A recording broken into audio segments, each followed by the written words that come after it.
Why does Kali wear skulls around her neck? There are many things that these skulls represent. There are some deeper understandings to grasp in order to understand why she appears the way that she does. Now, first of all, the way that she appears is about 1,500 years old, maybe 1,400 years old, for a very specific reason. About that long ago, that's when we were at the very bottom of the cycles. We were at the deepest, darkest bottom of the Kali Yuga, as understood by Paramahansa Yogananda, Swami Shri Yukteswar, and Lahiri Moshahi. They calculated that the yugas, these cycles of time, that the earth, that the universe, the galaxy goes through, there's all these different yugas, all these cycles of time, and they're actually much shorter than people think. Usually people think that the Kali Yuga is millions of years long, hundreds of thousands at the very least. It's wide-ranging estimates. When in actuality, it's more, these yugas, these cycles are much smaller, hundreds to thousands of years in length. Around 1,400 to 1,500 years ago, we were at the bottom of Kali Yuga. And it's been around for that amount of time. She's appeared with all these skulls and these, the blood, the body parts, all of that. As far as it being very popular and it being in our conception, that's how long it's been there. The Divine Mother we are all in her womb. We are all a part of this grand game that is happening in her womb. And why are certain cycles lower than other cycles? Why is the Kali Yuga so terrible at the very, very bottom? Let's say 1,500 years ago. Is it better to allow something to exist very intensely and very painfully, or allow something to be just kind of painful but last a much longer time? Is it better to get a very painful operation over with, or to continue on and slowly die?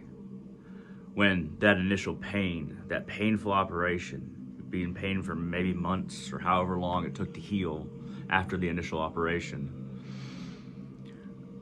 that would feel like a very bleak and terrible time in your life. But if overall it allowed a grander healing and a more long-term enlightenment, then you'd take it, wouldn't you?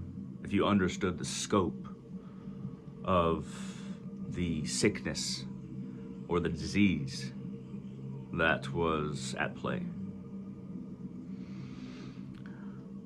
Kali Yuga, you could call it a time of shadow work for humanity. According to Paramahansa Yogananda, we're in Dwapara Yuga right now. And that might be attributed, that might be why we're starting to realize that the Divine Mother Kali is actually very benevolent, very loving, and that she is not, at least so many of us are realizing that she is not a terror, she is not some kind of demon, she is not a despoiler or a harmer or a torturer. She is a stern mother. We're starting to realize that. But patriarchy in general and these unhealthy tendencies in human beings, they could have existed for a longer period of time. Patriarchy around, as far as historical evidence, around 7,000 years, but it was at its worst, that bottom point.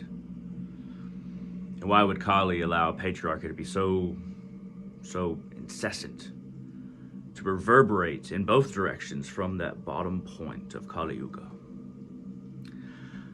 That's because she helps us deal with it immediately by showing us what it is, its terrors, its horrors, and the terrors and horrors of human nature. Everything is unshrouded. We see ourselves for what we are, and our relation to God, to the Divine Mother, to the Source, all being synonymous.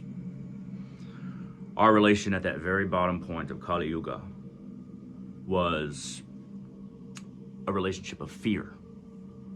Our relation to God, the Source, and the Divine Mother was fear, being afraid to do bad. Good, people who still wanted a connection to God, the Divine Mother.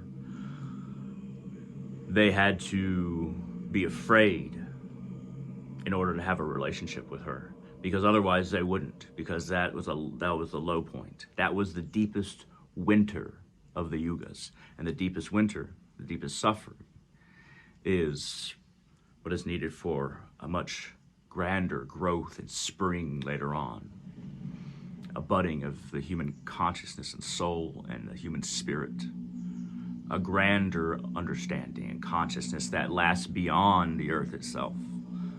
That intense pain of the Kali Yuga is necessary. Everything needs to be taken, needs to be shown for what it is, so that we can deal with it.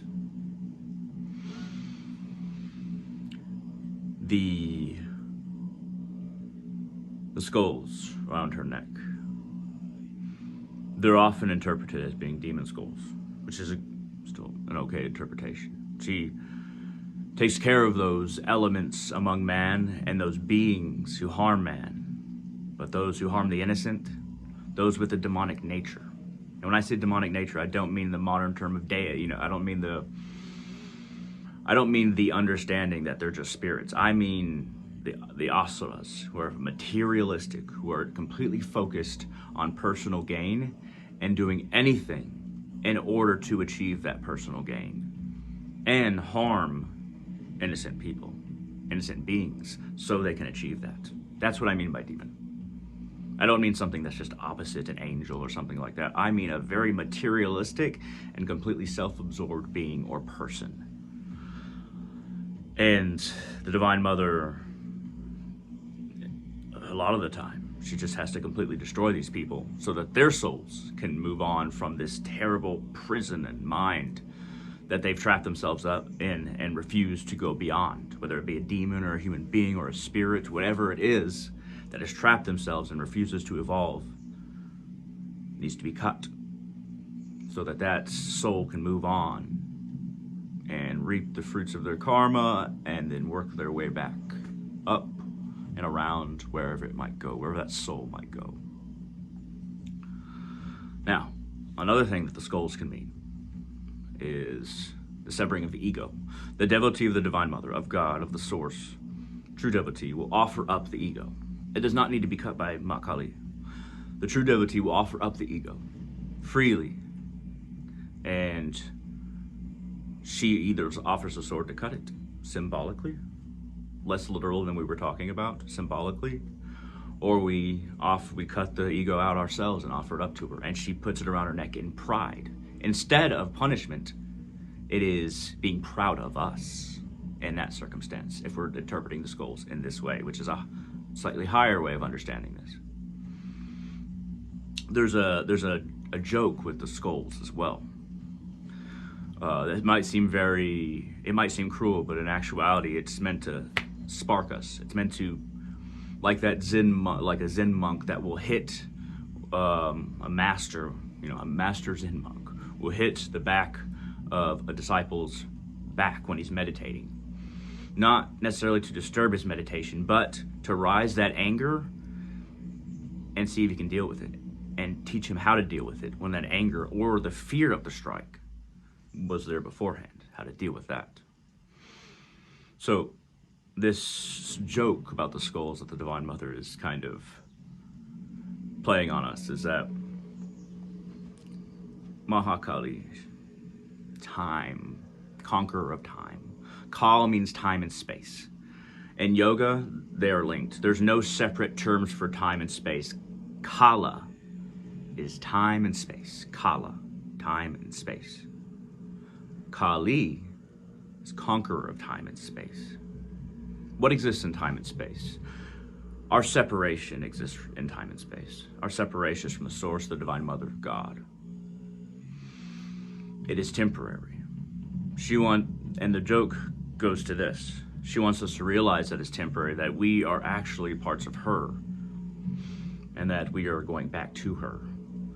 So, to remind us, she wears these skulls around her neck to show us, look at all the other people who were individuals, who were human beings before you, who were devotees of mine or not. Their bodies have decayed. These skulls are all that remain, and there's not life in them anymore. Why are you taking things so seriously? Why are you looking at this life as it's more important than your soul? Why are you looking at material as if it's more important than the spiritual path? Why are you looking at gain or the beauty of this body that will become a skull? Why are you looking at it and caring about it so much when you should be on the spiritual path? And she kind of laughs at us in that way. It's a good-natured laugh. Look what you will become. What are you doing? And she laughs. Shiva very much has this kind of way about him as well. Shiva and Kali are very much, Shiva being Kali's consorts, they very much will laugh at humans in this way, but laugh with us and try to get us to laugh along with them. And if we do so, and they certainly endeavor for us to do so, we become enlightened. We achieve moksha and freedom from this life. Shiva is said to have innumerable tricks to trick us away from materialism. We usually think about something like a devil tricking somebody into materialism, into excess, into vice. But the counter, there always is a counter in this multiverse, in the womb of Kali. The counter to that is there's many tricks that the Divine Mother Kali and Shiva play on us to trick us away from our attachments to material desire, material consciousness, material identification with the skulls rather than what's behind the skulls, which is the Divine Mother, the united soul, the source, the infinite light. And sometimes the darkness needs to exist, and needs to exist very intensely for the light to be sought out. But don't take it too seriously, because this is a playground. So why does Kali wear skulls around her neck? It can be viewed as a warning to those that would harm the innocent or do terrible things. It can be a symbol of pride that she has in us for getting rid of our egos. And it can be kind of a joke, saying, what are you doing taking care of these bones, this flesh, this blood for so long, and attaching yourself to it, the pleasures of it? That's just matter, that's not you. What are you doing? So it can also be a joke. Remember, we are in Dwapara Yuga, we are in an ascending age. We're starting to realize that Kali Ma is so much more. Ma Kali is so much more. In what way will you identify with the skulls around her neck?